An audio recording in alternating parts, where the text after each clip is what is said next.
दोस्तों, अगर आपको बलगम की समस्या है, फेफड़ों में बलगम जमा हो गया है, आप खांसते हैं, खांसी के साथ बलगम आता है, जिसे फ्लेम बोलते हैं, म्यूकस बोलते हैं, जिसे स्प्यूटम बोलते हैं, बहती हुई नाक से बलगम बाहर निकल रहा है क्योंकि फेफड़ों में इतना ज्यादा बलगम भर गया है कि वो गले तक आ रहा है, फिर या तो नाक के रास्ते से या फिर खांसी के रास्ते से बाहर आ रहा है। अब कंडीशन, जब आप सुबह उठते हैं तब ज्यादा बलगम आता है, खांसी आती है। लेटते टाइम आपको ज्यादा खांसी उठती है, बलगम आता है, गला भरा भरा सा चिपचिपाहट सी आपको रहती है, खराश रहती है और पूरे दिन आप परेशान रहते हैं। तो ऐसी कंडीशन में आपको क्या इलाज लेना होता है, वो सारी चीजें आपको जानने को मिलेगी वीडियो में, अंत तक बने रहें, स्किप ना करें। जान लेते हैं सबसे पहले इसके कोजेज यानी कारण के बारे में। अगर आपको वायरल इंफेक्शन है तो भी आपको फेफड़ों में बलगम जमा हो सकता है। अगर आपको बैक्टीरियल इंफेक्शन है तब भी दिक्कत बन सकती है।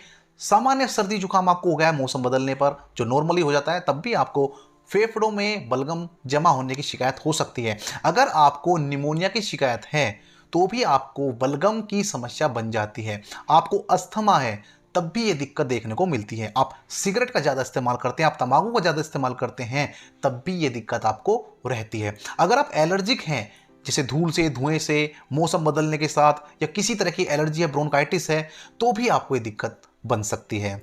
अब जान लेते हैं उपचार के बारे में। तो इसमें देसी और इंग्लिश दवाइयाँ खाने की, पीने की सारी चलती हैं और उनको हम जान लेते हैं कौन कौन सी दवाइयाँ कैसे कैसे काम करती हैं। तो पहले देसी दवाइयाँ जान लेते हैं। तो सबसे पहले लेते हैं हिमालय वसाका सिरप के बारे में, जो कि पूरी तरह से आयुर्वेदिक सिरप है। ये 2 चम्मच आपको दिन में 3 बार लेने की सलाह दी जाती है। गर्म पानी के साथ आप इसको ले सकते हैं और आपको पूरे दिन गर्म पानी का इस्तेमाल करना होता है। सादा पानी या ठंडा पानी ना पिए, गर्म पानी आपको लेना होता है ताकि जल्दी से आपको कफ की जो शिकायत है वो दूर हो जाए। इसके अलावा आप हिमालय कॉफलेट सिरप भी ले सकते हैं, जो कि बिल्कुल सेम ऐसा ही लेना होता है। दिन में 3 बार 2-2 चम्मच यानी 10-10 ml आप इसे ले सकते हैं। अब इंग्लिश दवाइयों के बारे में बात कर लेते हैं। इसमें आपको एक्सपेक्टोरेंट्स लेने होते हैं, ब्रोंकोडायलेटर्स लेने होते हैं, म्यूकोलिटिक्स होते हैं वो लेने होते हैं, या फिर एंटीटसिव्स जो होते हैं उनका प्रयोग आपको करना होता है। अब ये कौन से सिरप हैं, आपने बहुत सुना भी होगा, पढ़ा भी होगा, सिरप के ऊपर लिखा रहता है, जैसे टर्ब्यूटालिन है। ये बलगम वाली खांसी में इस्तेमाल होने वाला सिरप होता है, सूखी खांसी में नहीं, बलगम वाली में।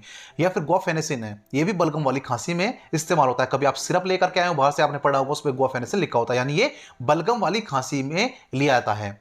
इसके अलावा एम्ब्रोक्सोल है, यह भी बलगम वाली खांसी में इस्तेमाल किया जाता है। अब इनका लेने का तरीका क्या होता है, इन सिरप को लेने का तरीका क्या होता है, तो आपको 7.5 ml, एडल्ट की बात चलिए, 7.5 ml आपको लेना होता है, यानी 1.5 चम्मच आपको लेना होता है दिन में 4 बार। हर 6 घंटे में आप इनको इस्तेमाल कर सकते हैं। थोड़ा सा गर्म पानी मिलाइएगा और 1.5 चम्मच उसमें दवाई डालेगा और दिन में 4 बार आप इसका प्रयोग कर सकते हैं।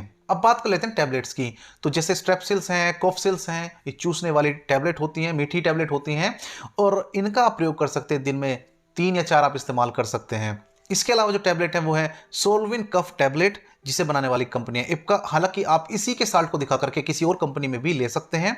इसे आप एक एक गोली सुबह, दोपहर, शाम लेते हैं गर्म पानी से, ताकि आपका जो कफ है वो बनना बंद हो जाए और जो बना हुआ है वो निकल जाए।